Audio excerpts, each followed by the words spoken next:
तो स्वागत है आपका फ्रेंड्स आपके अपने चैनल में फिर से। तो कल के हमने लेक्चर में देखा था जो नंबर सिस्टम होता है, मतलब उसका इंट्रोडक्शन देखा था हमने।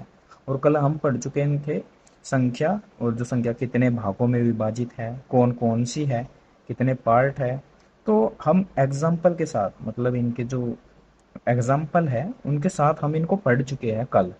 तो आज हम इनके कुछ क्वेश्चन करेंगे, मतलब आज एक्सरसाइज जो फर्स्ट है उसको समाप्त कर देंगे आज हम। और मैं आपको पूरे हाई लेवल की स्टडी तक कराऊंगा नाइन्थ में ही, जिससे कि आपको टेंथ में ज़्यादा परेशानी ना हो। तो एक बार इनका रिकैप कर लेते हैं। तो सबसे पहला आता है हमारा number system. Number system chapter का नाम है। दूसरा मतलब संख्याएं है जो, वो कितने भागों में विभाजित है। संख्याएं दो भागों में विभाजित है। पहला है वास्तविक संख्याएं, जिनको हम आर से लिखते हैं। और ये क्या होती है, जैसे कि पॉइंट में कोई नंबर है, पॉइंट में फिर दो, जीरो, एक, मतलब जो भी आप माइंड में सोच सकते हैं नंबर, और जिनको हम उपयोग में लेते हैं, तो उनको हम क्या कहते हैं, रियल नंबर, वास्तविक संख्याएं। और काल्पनिक संख्याएं क्या होती है, काल्पनिक संख्याओं को डिनोट करते हैं आई एम से या फिर सी से। कई जगह आपको क्यू और ऐसा जेड सा मिल सकता है लिखा हुआ। तो होती क्या है काल्पनिक संख्याएं, काल्पनिक संख्याएं होती है अंडर रूट के अंदर -1। अंडर रूट के अंदर -1 होते ही क्या होता है कि डिफाइन नहीं हो सकता। जैसे मैं आपको एक एग्जांपल देता हूँ, x+1 बराबर 0, क्या आप इसे सोल्व कर सकते हैं? सॉरी, x² + 1 बराबर 0, क्या आप इसे सोल्व कर सकते हैं? नहीं। क्यों? क्योंकि आप कहेंगे कि x² बराबर आ गया भाई एक, -1 मतलब, और x बराबर क्या आ गया, √-1। तो ये क्या है, ये काल्पनिक नंबर है, इसको हम सोल्व नहीं कर सकते। तो इसको सोल्व करने के लिए हमको आयोटा का प्रयोग करना पड़ता है। आई लिखा होता है, इसको हम बोलते हैं आयोटा। तो जो -1 होता है, इसकी वैल्यू, इसकी जगह हम आई लिखते हैं, आयोटा मतलब।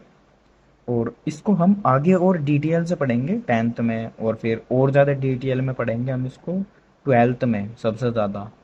तो अब ये तो यहीं पर रुक गई, समाप्त हो गया इनका काम।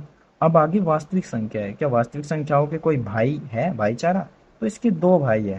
इसके दो भाई, पहला है भिन्न, दूसरा है पूर्णांक, जिनको हम जेड से डिनोट करते हैं। और भिन्न क्या होती है, फ्रैक्शन, जो मतलब जैसे 2/5, 2/3, 27/18, ऐसे 25/13, ऐसे मतलब बहुत सारी होती है, अनंत होती है मतलब। तो उनको क्या कहते हैं, भिन्न। और पूर्णांक क्या होता है, पूर्णांक को हम जेड से डिनोट करते हैं। और इनके भी पार्ट होते हैं, जो पूर्णांक है इनके भी अलग से पार्ट होते हैं, लेकिन आपको ये टेंथ के बाद पढ़ाया जाएगा। तो पूर्णांक है जो, वो क्या होते हैं, जीरो और माइनस वाले नंबर भी और प्लस वाले नंबर भी अनंत तक, और इंक्लूडिंग करना है, इंक्लूड जीरो को। तो ये क्या होता है, पूर्णांक। तो पूर्णांक भी दो भागों में विभाजित है, संख्या, सॉरी, ऋणात्मक संख्या और पूर्ण संख्या। तो माइनस वाले नंबर सभी ऋणात्मक संख्या में, पूर्ण वाले होल नंबर कहते हैं इनको, जो पूर्ण संख्या है। तो वो जीरो को इंक्लूड करते हुए सभी अनंत तक नंबर आ जाएंगे, वे किस में आ जाएंगे, पूर्ण संख्या में। पूर्ण संख्या भी दो भागों में विभाजित है, प्राकृतिक संख्या और जीरो। प्राकृतिक संख्या होती है हमारी एक से स्टार्ट और अनंत तक। जीरो, ओनली एक जीरो ही होता है बस। तो जीरो का कोई भाग वाग नहीं है, और ऑलमोस्ट ये जीरो ही है बस। तो अब शुरू करते हैं एक्सरसाइज को। आप एक्सरसाइज देख सकते हैं, ये है हमारा एनसीईआरटी फोल्डर। तो हम जो इस क्वेश्चन, सोल्व क्वेश्चन है, उसको हाइड रखेंगे और इनको सोल्व करते हुए चलेंगे। तो हमारा पहला क्वेश्चन क्या है, होप आप अच्छे से देख पा रहे होगे। अगर आप अच्छे से नहीं देख पा रहे होगे तो मैं इसको जूम इन कर दूंगा। तो क्या शून्य एक परिमेय संख्या है, तथा क्या इसे आप p/q के रूप में लिख सकते हैं, जहां p और q पूर्णांक है और q not equal to zero है? अब इसने q not equal to zero क्यों लिखा, अब खुद सोचो। मान लीजिए कोई नंबर है, जैसे कि 5 है, और इसके बटे में अगर जीरो है, तो ये मतलब कोई भी साइंटिस्ट इसकी डिस्कवरी नहीं कर पाया, तो हम इसको यूज में नहीं लेते। तो इसलिए ये पहले ही दे देता है बिन में कि क्यों नॉट इक्वल टू जीरो, जो नीचे का भाग है वो जीरो नहीं हो सकता, लेकिन ऊपर का भाग हो सकता है। अगर जीरो के बटे में कुछ है तो इसका मान कितना होता है, जीरो। लेकिन हम इसका मान डिफाइन नहीं कर सकते। तो ऐसे क्वेश्चन को सोल्व करते हैं। क्या शून्य एक परिमेय संख्या है? क्वेश्चन नंबर 1, क्या शून्य एक परिमेय संख्या है?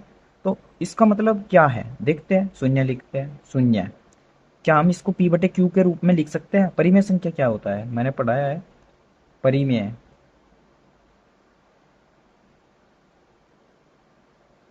परिमेय संख्याएं क्या होता है? परिमेय संख्याएं होती है जिनको हम पी बटे क्यू के रूप में लिख सकते हैं। पी बटे क्यू के रूप में जिनको लिखा जा सकता है, लेकिन q not equal to zero, जो क्यू है वो जीरो नहीं होना चाहिए, ये शर्त फॉलो होनी चाहिए, तब वो क्या कहलाएगी? परिमेय संख्या। क्या हम जीरो को लिख सकते हैं? हम जीरो के बटे में एक लिखा देंगे। तो इसका मतलब क्या होता है? क्योंकि जीरो के बटे में एक लगा दिया हमने, इसका क्या मतलब है कि तब भी जीरो ही है। तो इसका मतलब हम इसको पी बटे क्यू के रूप में लिख सकते हैं जहाँ q not equal to zero है। तो आप क्या लिखेंगे आंसर में? हाँ, क्योंकि हम जीरो बटा एक लिख सकते हैं, या फिर जीरो बटा एक के रूप में लिखा जा सकता है। क्योंकि सॉरी जो जीरो है, सॉरी सॉरी क्योंकि जो जीरो है, जीरो को हम जीरो बटा एक मतलब कि पी बटे क्यू के रूप में लिख सकते हैं। तो इसलिए ये क्या हो गया? एक परिमेय संख्या हो गया। तो दूसरा क्वेश्चन देखते हैं। दूसरा क्वेश्चन क्या है हमारा? दूसरा है हमारा, तीन और चार के बीच छह परिमेय संख्याएं ज्ञात कीजिए। दूसरा क्वेश्चन क्या है हमारा?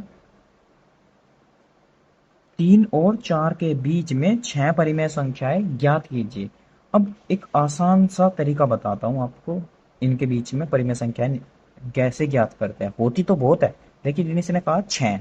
तो शुरू करते हैं। तीन और चार के बीच आपको सबसे पहले देखना है कितने कहा उसने। उसने कहा छह परिमेय संख्या। तो हम क्या करेंगे? छह में एक जोड़ देंगे, कितना हो गया? सात। अब क्या करना है हमको? जो सात है इसके ऊपर मल्टीप्लाई करना है, और भाग में भी, अंश और हर में दोनों में मल्टीप्लाई करना है। जैसे कि तीन है तो इसमें क्या करना है हमें? तीन सात और बटे में सात, मतलब जो सात है इसके ऊपर नीचे मल्टीप्लाई कर देनी है। और फिर ऐसे ही चार में करना है, चार इंटू मल्टीप्लाई सात एवं सात। तो करते हैं मल्टीप्लाई, सात किया 21, देन सात, सात चौक 28 बटे सात। तो अब क्या लिखेंगे हम? कितनी कही इसने? छह परिमेय संख्याएं। तो तीन और चार के बीच छह परिमेय संख्याएं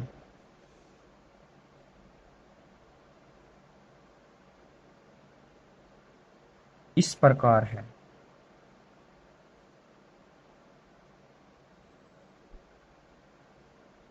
तीन और चार के बीच परिमेय संख्याएं, छह परिमेय संख्याएं कुछ इस प्रकार है। कौन कौन सी है? सबसे पहले क्या लिखना है आपको? इसमें एक जोड़ते जाना है बस। 21, 22, 22 बटे 7, देन 23 बटे 7, देन 24 बटे 7, देन 25 बटे 7, देन 26 बटे 7, देन 27 बटे 7। गिन लेते हैं, 1 2 3 4 5 6। तो ये कितनी हो गई? छः हो गई। ऐसे ही हमारा क्वेश्चन नंबर 2 समाप्त हुआ। अब क्वेश्चन नंबर 3 की ओर बढ़ते हैं। क्वेश्चन नंबर 3 क्या कहता है? क्वेश्चन नंबर 3 कह रहा है 3/5 और 4/5 के बीच पांच परिमेय संख्याएं ज्ञात कीजिए। इनके बीच में हमें कितनी संख्या ज्ञात करनी? पांच। तो शुरू करते हैं क्वेश्चन नंबर 3 को। इसने कहा जो भिन्न है वो दी है इसने 3/5 और 4/5। अब इनके बीच में कितनी परिमेय संख्या ज्ञात करनी है हमको? पांच। कितनी करनी? पांच। तो हम क्या करेंगे? जो पांच है इसमें एक ऐड करेंगे सबसे पहले। कितना हो गया? छः। अब छः की ऊपर नीचे हमें को क्या करनी है? मल्टीप्लाई करनी है। तो इस प्रकार लिख सकते हैं आप, या फिर अतः,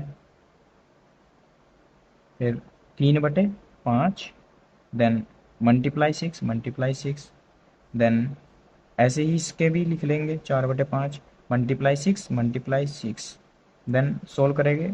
6 × 18 और 6 × 5 = 30, देन 6 चौक 24, देन 6 पंजे सॉरी 5 अंक, या फिर 6 पंजे 30। क्या नीचे अंश में 5 ही 5 है दोनों साइड? यस। तो शुरू करते हैं अब लिखना।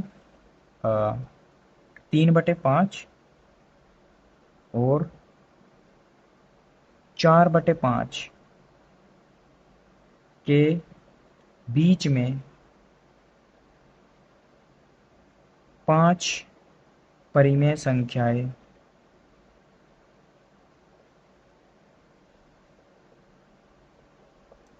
5 परिमेय संख्याएं इस प्रकार है।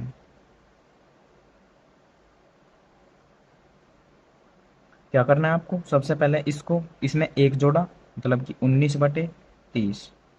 अगला 20/30, देन 21/30, देन 22/30। आपको एक ऐड करते जाना है बस। देन 23/30। अब गिन लो, 1 2 3 4 5। तो ये हमारा क्वेश्चन नंबर 3 का आंसर है। और क्वेश्चन आप किताब से देख सकते हैं, और आपके पास भी किताब होगी, वरना मैं इनका स्क्रीनशॉट ऐड कर दूंगा क्वेश्चन के मतलब तुरंत ही, और या फिर इनको जूम इन कर दूंगा। तो आगे बढ़ते हैं। आगे है हमारा क्वेश्चन नंबर 4। क्वेश्चन नंबर 4 क्या कहता है? नीचे दिए गए कथन सत्य है या फिर असत्य? कारण के साथ अपने उत्तर का मतलब अपना उत्तर देना, कारण भी, कि अगर गलत है तो क्यों है गलत, और सही है तो क्यों है सही। तो शुरू करते हैं। पहला क्वेश्चन कहा इसने, प्रत्येक प्राकृत संख्या एक पूर्ण संख्या होती है। क्या होती है या नहीं? तो चेक करते हैं। क्वेश्चन नंबर क्या है हमारा? फोर्थ। फोर्थ का पहला भाग है हमारा। तो फोर्थ का पहला भाग में क्या कहा इसने? प्रत्येक प्राकृत संख्या एक पूर्ण संख्या होती है। अब मैंने बताया था कि प्राकृत संख्या क्या होती है। प्राकृत संख्या क्या होती है? प्राकृत संख्या होती है हमारी एक से स्टार्ट, 1 2 3 4 5 6 ऐसी अनंत तक। और क्या कहा इसने? पूर्ण संख्याएं।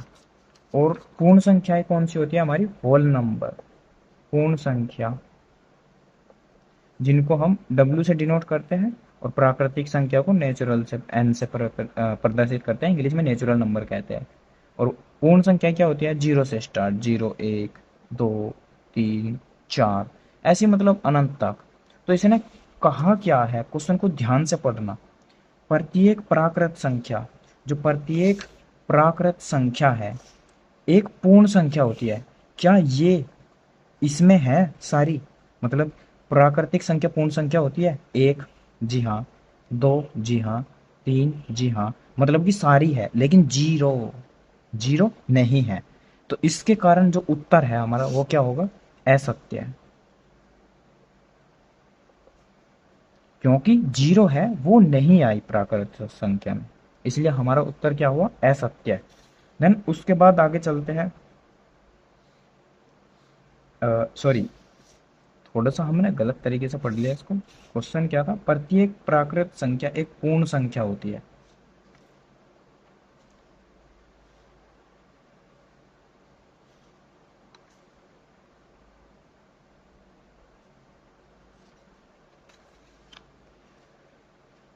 उसके बाद आते हैं हम क्वेश्चन नंबर 4 पे। Question number 4।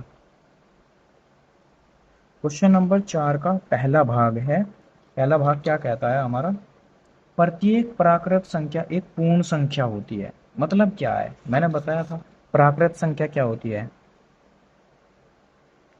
प्राकृत संख्याएं मतलब कि नेचुरल नंबर, जिनको हम एन से डिनोट करते हैं, वो होती है हमारी 1 2 3 4 5 6 ऐसे अनंत तक होती है।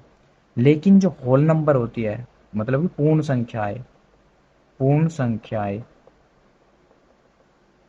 पूर्ण संख्याएं को हम W से डिनोट करते हैं, क्योंकि इनको होल नंबर कहते हैं इंग्लिश में। तो ये 0 से स्टार्ट होती है, 0 1 2 3 4 ऐसी इनफाइनाइट तक। क्या प्रत्येक प्राकृत संख्या एक पूर्ण संख्या होती है? मतलब कि इसका प्रत्येक अंक इसमें होना ही चाहिए। तो शुरू करते हैं। एक इसके अंदर है, दो, दो भी है, तीन, तीन भी है, मतलब यूरा, चार भी है, पांच भी है। तो मतलब कि सारी है, इसके जितने भी नंबर है वो सारे के सारे इसमें दिख रहे हैं आपको। लेकिन इसका जीरो इसमें नहीं दिख रहा। अगर हम उल्टा कहें प्रत्येक पूर्ण संख्या है प्राकृत संख्या होती है क्या, तो नहीं, क्योंकि जीरो नहीं होती। ऐसा भी क्वेश्चन आ सकता है एग्जाम में, तो एक क्वेश्चन के साथ आपके दो क्वेश्चन पक्के हो गए। और इसमें कहा है ना प्राकृत संख्या एक पूर्ण संख्या होती है, तो इसका मतलब क्या है, हाँ। जैसे कि हम देख चुके हैं कि प्रत्येक प्राकृतिक संख्या एक पूर्ण संख्या है। तो अब दूसरे की बारी आती है। दूसरा हमारा ऑप्शन क्या कहता है, दूसरा हमारा ऑप्शन कहता है प्रत्येक पूर्णांक एक पूर्ण संख्या होती है। जो प्रत्येक पूर्णांक, पूर्णांक क्या बताए थे मैंने, सबसे पहले लिखते हैं पूर्णांक। जो पूर्णांक संख्याएं होती है उनको हम जेड से डिनोट करते हैं, जेड से डिनोट करने के लिए। और पूर्णांक संख्या क्या होती है, -3, -2, -1, देन 0, 1, 2, 3, ये अनंत तक चलती जाती है। और इस साइड भी ये माइनस इन्फिनिटिव तक चलती जाती है। ये होती है हमारी पूर्ण संख्याएं।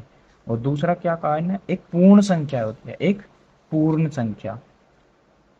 और पूर्ण संख्या क्या होती है, जीरो को इंक्लूड करते हुए पूर्ण संख्या कौन सी होती है हमारी, होल नंबर। डब्ल्यू से डिनोट करते हैं जिनको हम। तो 0, 1, 2, 3, 4 ये सभी क्या होती है, पूर्ण संख्या है।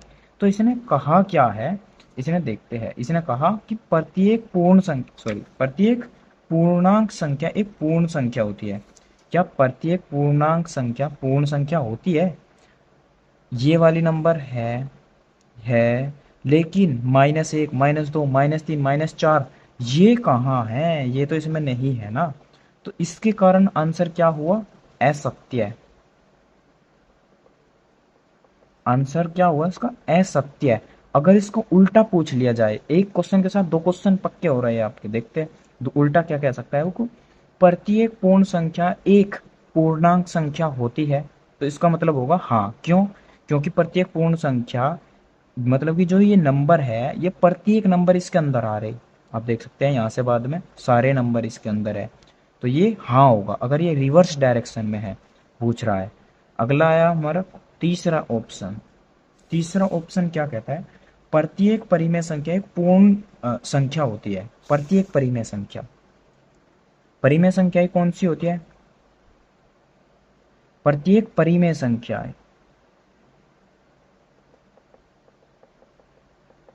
प्रत्येक परिमेय संख्याएं परिमेय संख्याएं क्या होती है, परिमेय संख्याएं होती है हमारी जिसे हम p/q के रूप में लिख सकते हैं।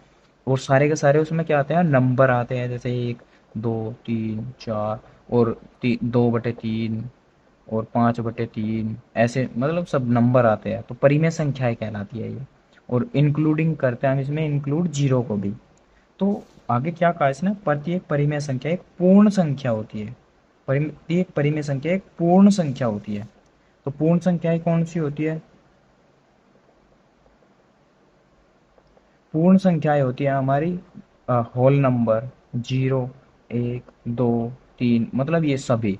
तो ये कह रहा कि प्रत्येक परिमेय संख्या एक पूर्ण संख्या होती है।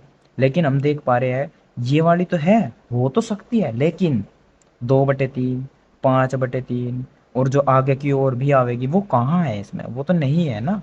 तो इसके कारण क्वेश्चन का आंसर क्या हुआ, असत्य। आंसर क्या हुआ, असत्य। तो अब अगर इसको उल्टा पूछ लेता है कि प्रत्येक पूर्ण संख्या एक परिमेय संख्या होती है क्या, जी हाँ। अब इसके बटे में भी एक लगा सकते हैं, इसके बटे में, मतलब ये तो खुद ही है, बटे में सबके एक लगा सकते हैं, जो कि क्यों जीरो नहीं होगा। तो इसको हम अगर रिवर्स डायरेक्शन में करें तो हाँ है इसका उत्तर, मतलब सत्य है। तो आगे बढ़ते हैं, क्वेश्चन नंबर 4 हमारा कंप्लीट हुआ। तो क्वेश्चन हमारे इतने ही थे इस एक्सरसाइज में। अगली उसमें हम मतलब अगले वीडियो में हम इसके एग्जाम्पल करेंगे और कुछ क्वेश्चन और भी प्रैक्टिस करेंगे। तो तब तक के लिए आप एक क्वेश्चन का आंसर देंगे कि 5 और 6 के बीच में 4 परिमेय संख्याएं ज्ञात करो।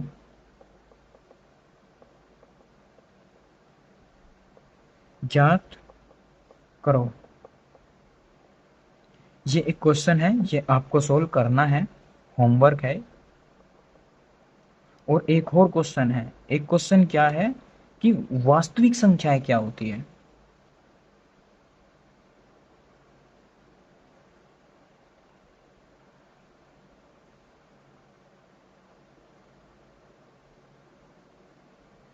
वास्तविक संख्याएं क्या होती है, आपको इसका भी आंसर कमेंट में लिखना है। ये आपका होमवर्क है। तो अगर आपको वीडियो अच्छा लगा और ऐसे ही इंटरेस्टिंग तरीके से पढ़ना चाहते हैं आप, तो चैनल को सब्सक्राइब ज़रूर करें और वीडियो को लाइक भी करें अगर आपको पसंद आया वीडियो। और अगर नहीं आया, मैं तो सीधा बोलता हूँ, अगर आपको वीडियो पसंद नहीं आया तो आप डिसलाइक कर सकते हैं, ये आप पर डिपेंड करता है। तो वीडियो को समाप्त करते हैं। Thanks for watching this video. So bye.